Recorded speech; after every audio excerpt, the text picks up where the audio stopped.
여러분 안녕하세요. 더 딥다이브입니다. 네, 안녕하세요. 오늘은 마태복음 5장에 나오는 팔복에 대해 좀 깊이 들어가 보려고 하는데요. 이게 참 유명한 말씀인데 그냥 착하게 살면 복 받는다? 뭐 이런 식으로 생각하기 쉽잖아요. 맞아요.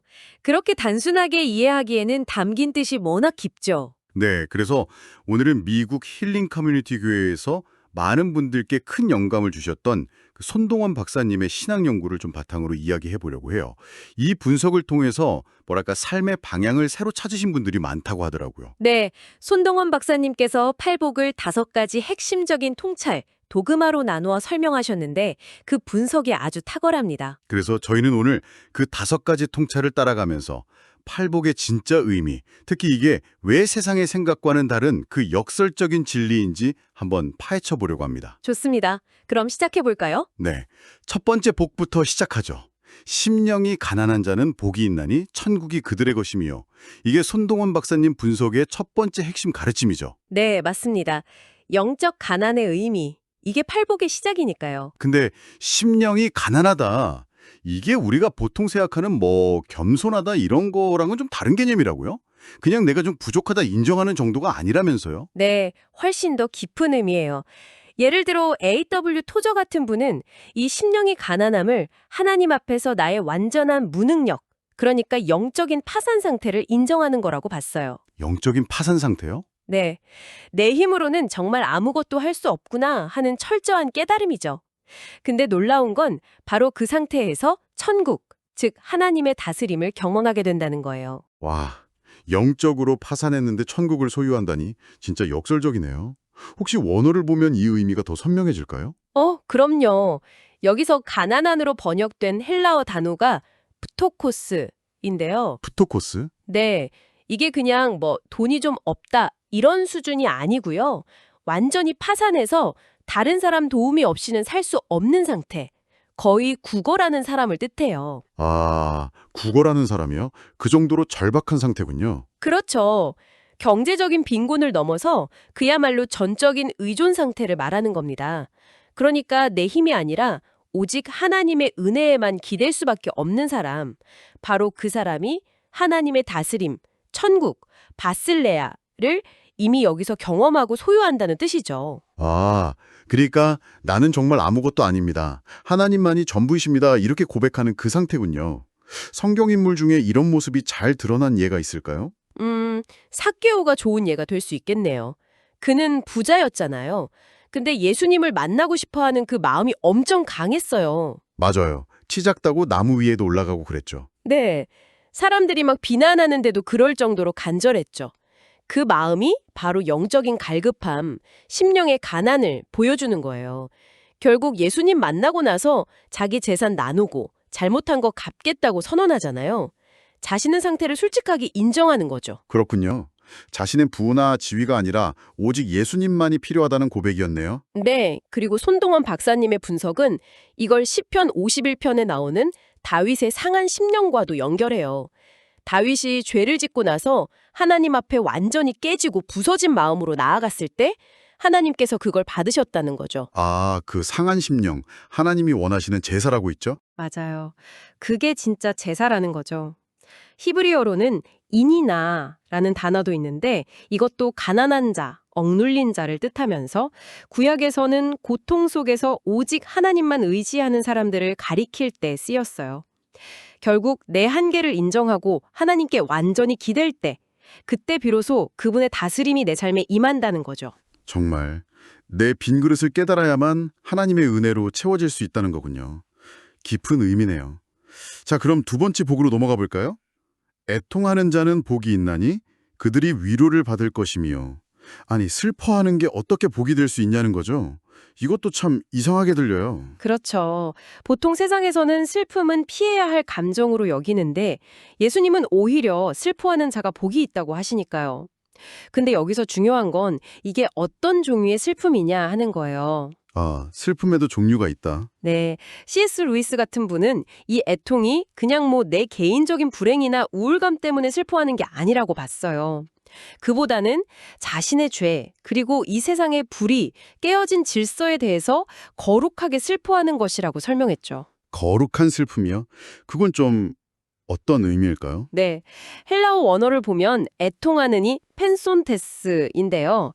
이 단어는 그냥 좀 슬픈 정도가 아니라 뭐랄까 사랑하는 사람을 잃었을 때처럼 아주 깊고 격렬하게 슬퍼하는 걸 의미해요. 아, 굉장히 강한 슬픔이군요. 네, 팔복에서는 이 단어를 통해서 단순히 내 문제 때문에 우는 걸 넘어서 하나님의 마음으로 이 세상의 죄악과 고통을 정말 아파하고 그것 때문에 깊이 슬퍼하는 상태를 말하는 거죠. 바로 이런 깊은 애통 속에서 우리는 하나님의 진정한 위로, 파라클레시스를 경험하게 된다는 겁니다. 위로. 근데 그 위로라는 단어도 좀 특별하다면서요? 아, 네, 맞아요. 흥미롭게도 이 위로라는 단어, 파라클레시스는요, 보혜사 성령님을 뜻하는 파라클레토스와 같은 어원에서 나왔어요. 아, 보혜사요? 네. 그러니까 이게 그냥 뭐 괜찮아 하는 수준의 위로가 아니라 하나님께서 직접 인격적으로 우리 곁에 오셔서 우리를 변호해 주시고 도와주시고 깊이 위로해 주신다는 그런 약속인 거죠. 그렇군요. 그러니까 내 슬픔에만 빠져 있는 게 아니라 더 큰 아픔, 그러니까 죄와 세상의 불의에 대해 함께 아파할 때 오히려 하나님의 그 특별하고 깊은 위로가 임한다는 말씀이네요. 생각해보니 욥이 떠오르기도 하네요. 아, 그렇죠. 욥이 정말 좋은 예죠.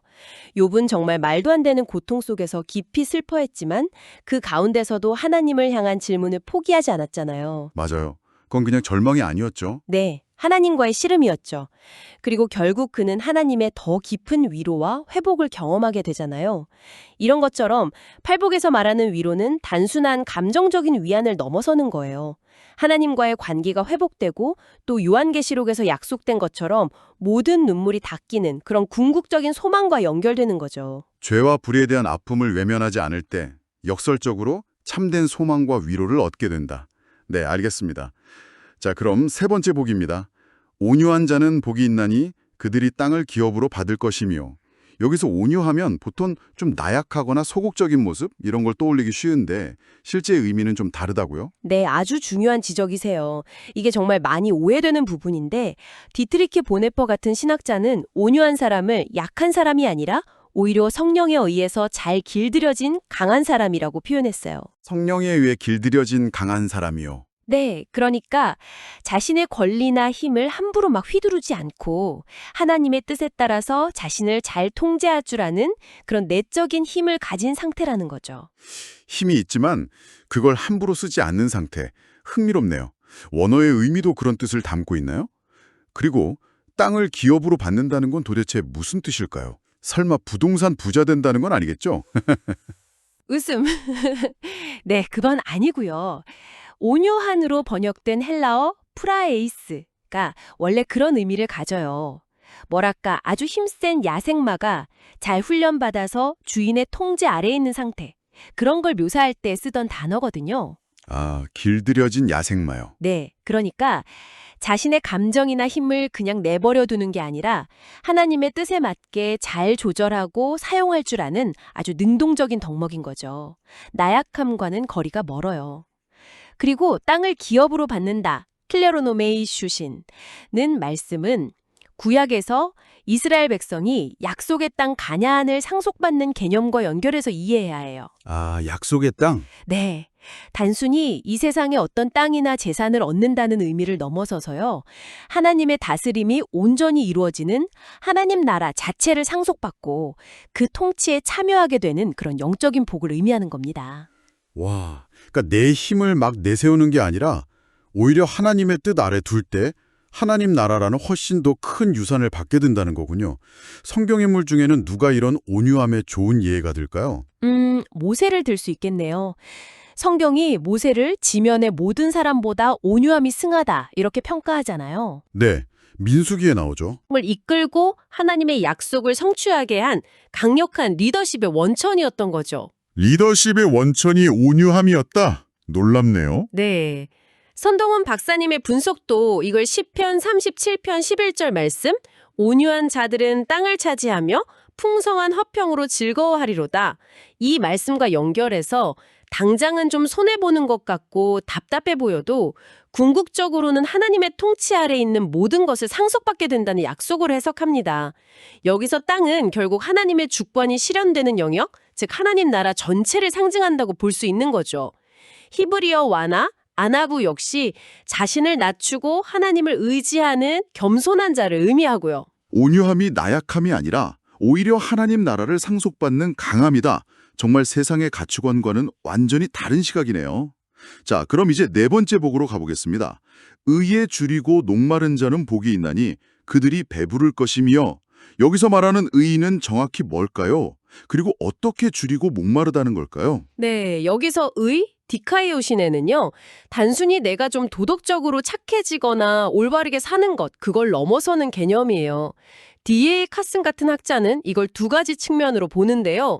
하나는 하나님과의 올바른 관계이고, 다른 하나는 하나님의 공의로운 뜻이 이 땅에 이루어지는 것이에요. 하나님과의 관계, 그리고 하나님의 뜻이 이루어지는 것, 그 두 가지를 다 포함하는 거군요. 그렇죠.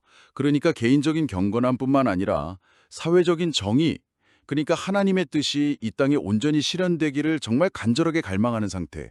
그게 바로 의에 줄이고 목마른 상태라는 거죠. 아, 단순히 원한다 정도가 아니라 정말 배고프고 목마른 것처럼 갈망하는 거군요. 네, 맞아요. 생존에 꼭 필요한 음식이나 물처럼 하나님의 의가 없이는 내가 살 수 없다 하는 그런 절박한 심정을 표현하는 거예요. 이렇게 간절히 구할 때 하나님께서 배부르게 코르타스테 손타이 하실 거라고 약속하시는 거죠. 근데 이 배부름도 그냥 배 채우는 정도가 아니라 완전히 만족하게 된다는 아주 풍성한 의미를 담고 있어요. 시편 기자가 하나님이여 사슴이 시냇물을 찾기에 갈급한 같이 내 영혼이 주를 찾기에 갈급하니이다. 시편 42.1 이렇게 노래했던 것처럼 하나님 자신과 그분의 의를 향한 정말 깊은 갈망이군요. 정확합니다. 다윗처럼 우리 삶에도 여러 부족함이 있겠지만 정말 중요한 건 하나님과의 바른 관계, 그리고 그분의 의를 향한 그 갈망 자체를 잃지 않는 것이겠죠. 손동원 박사님의 분석은 이 갈망의 궁극적인 해답이 바로 예수 그리스도 안에 있다고 강조해요. 예수님 안에서요? 네, 예수님께서 직접 나는 생명의 떡이니 내게 오는 자는 결코 줄이지 아니할 터이요 나를 믿는 자는 영원히 목마르지 아니하리라. 요한복음 6장 35 이렇게 말씀하셨잖아요.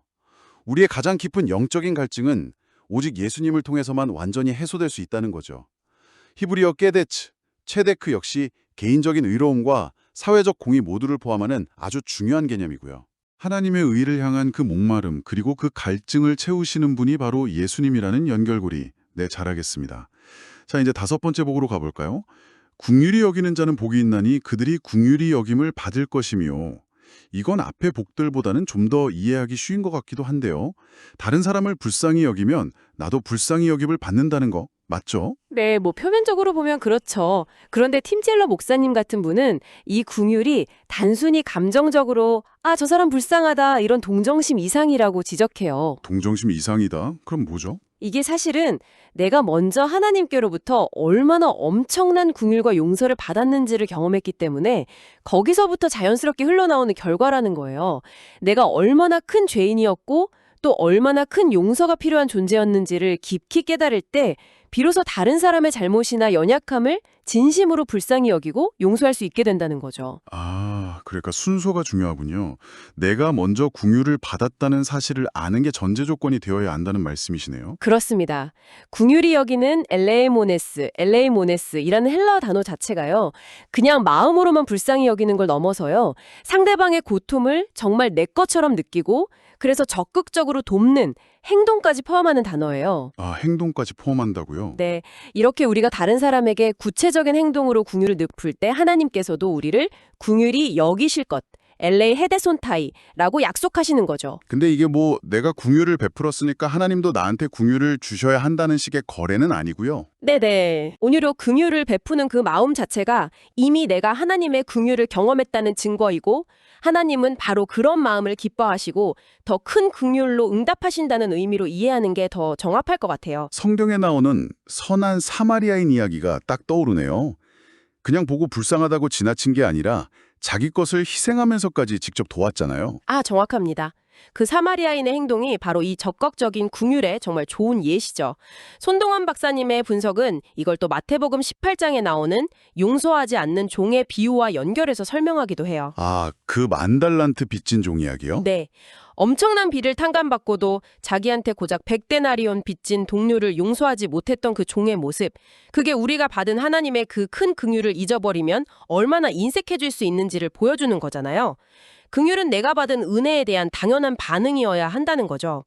구약의 중요한 개념인 헤세드, 즉 하나님의 그 신실하고 변함없는 언약적인 사랑과 자비를 우리가 삶으로 실천하는 것, 그게 바로 팔복의 긍휼이라고 할 수 있습니다. 네, 오늘 이렇게 살펴본 5가지 복, 그러니까 영적 가난, 거룩한 애통, 온유함, 의에 대한 갈망, 그리고 긍휼.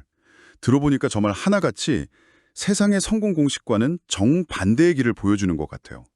손동원 박사님의 분석을 따라오니 그 깊이가 더 생생하게 느껴지네요. 그렇습니다. 손 박사님의 분석 결론 부분에서는 이 팔복을 좀 더 넓은 신학적인 틀에서 조망하는데요. 예를 들어 구약학적으로 보면 아까 말씀드린 땅을 기업으로 받는다는 것이 단순히 어떤 땅 소유의 문제가 아니라 하나님과의 언약 관계 안에서 주어지는 영원한 하나님 나라의 유산, 히브리어로 나할라를 상속받는다는 깊은 의미와 연결된다고 봐요. 하나님 나라의 유산. 네. 그리고 신약학적으로 보면 당연히 예수님 자신이 이 팔복의 완전한 모범이셨다는 점을 강조하죠. 스스로를 비우시고 낮추신 예수님의 삶, 그 케노시스 자체가 심령에 관한 온유, 긍휼의 결정체였다는 거예요. 그렇다면 우리가 이 팔복의 삶을 살 때 받게 된다는 상급은 어떻게 이해해야 할까요? 이게 뭐 착한 일 많이 하면 받는 보상? 이런 개념인가요? 조직 신학적으로 볼 때 팔복에서 말하는 상급, 미소도스는 우리가 어떤 행위를 해서 받는 대가라기보다는 하나님의 은혜로 주어지는 선물에 더 가깝다고 봐야 해요. 선물이요. 네. 그러니까 우리가 뭘 잘해서 받는 게 아니라 그리스도와 연합해서 그분의 은혜로 우리가 점점 변화되어가는 과정, 즉 성화 속에서 자연스럽게 누리게 되는 하나님 나라의 영광과 기쁨에 참여하는 것. 그것 자체가 상급이라는 의미를 이해할 수 있습니다. 엔티라이트 같은 학자도 팔복은 천국 가기 위한 조건 목록이 아니라 이미 하나님 나라 백성이 된 사람들이 이 땅에서 어떻게 살아가야 하는지를 보여주는 하나님 나라의 삶의 방식이라고 설명했죠. 네, 맞습니다. 그래서 손동원 박사님의 분석은 마지막에 마태복음 25장의 말씀, 여기 내 형제 중에 지극히 작은 자 하나에게 한 것이 곧 내게 한 것이니라. 이 말씀을 인용하면서 중요한 점을 짚어줘요. 아, 양과 염소 비유 말씀이군요. 네. 결국 팔복의 삶을 실천하는 것, 특히 가난하고 슬퍼하고 굶주리고 억눌린 이웃에게 긍휼을 베푸는 그 삶이 곧 예수님을 직접 섬기는 행위라는 거죠. 그것이야말로 가장 큰 상급이라는 통찰입니다. 결국 팔복은 우리 마음의 상태에서 그치는 게 아니라 구체적인 행동, 헬라어로 에르곤으로 나타나야 하고요. 이는 구원의 조건이 아니라 구원받은 자의 자연스러운 열매이자 증거가 되는 것이죠. 와, 오늘 손동원 박사님의 분석을 통해 팔복을 정말 깊이 들여다본 것 같습니다. 이게 단순히 개인적인 차원의 복을 넘어서서 하나님 나라 시민으로서 우리가 어떻게 살아야 하는지에 대한 선언이자 세상의 가치를 완전히 뒤집는 역설적인 복음이라는 것을 다시 한번 깨닫게 되네요. 결국 예수님을 따라서 이 땅에서 하나님 나라를 살아내는 그 제자의 길을 보여주는 거군요. 그렇죠. 팔복은 하나님 나라의 현재적인 실현과 미래적인 소망을 동시에 담고 있는 아주 심오한 가르침입니다. 그럼 오늘 나눈 이 이야기들을 우리 삶에 좀 구체적으로 어떻게 적용해 볼 수 있을까요? 이 손 박사님의 분석에서 제시하는 3가지 실천 원칙이 좀 도움이 될 것 같은데요. 네, 어떤 거죠? 첫째는 매일 하나님 앞에서 나의 부족함과 한계를 솔직하게 인정하는 영적 자기 파산 선언을 하는 것. 둘째는 세상의 아픔과 불의에 무감각해지지 않고 함께 슬퍼하며 기도하는 거룩한 애통에 동참하는 것. 그리고 셋째는 내가 받은 그 큰 용서와 긍휼을 기억하면서 다른 사람을 용서하고 또 실제적인 도움의 손길을 내미는 긍휼의 실천적 증명을 해나가는 것. 이렇게 3가지로 요약해 볼 수 있을 것 같아요. 아, 네, 아주 좋은 적용점들이네요. 매일의 삶 속에서 의식적으로 실천해 볼 만한 원칙들입니다. 네, 그래서 오늘 이 메시지를 들으신 여러분, 각자의 삶의 자리에서 이 역설적인 복을 어떻게 살아내시겠습니까? 어쩌면 세상 속에서 하나님의 정의와 긍휼을 드러내는 변화의 주체로 살아가는 것, 그것에 대해 한번 깊이 고민해 보시는 건 어떨까 하는 생각을 던져봅니다. 네, 정말 중요한 질문인 것 같습니다. 오늘 이렇게 깊이 있는 나눔에 함께해 주셔서 정말 감사합니다. 네, 저도 즐거웠습니다. 다음 시간에 저희는 더 흥미로운 주제로 다시 찾아뵙겠습니다. 여러분 고맙습니다.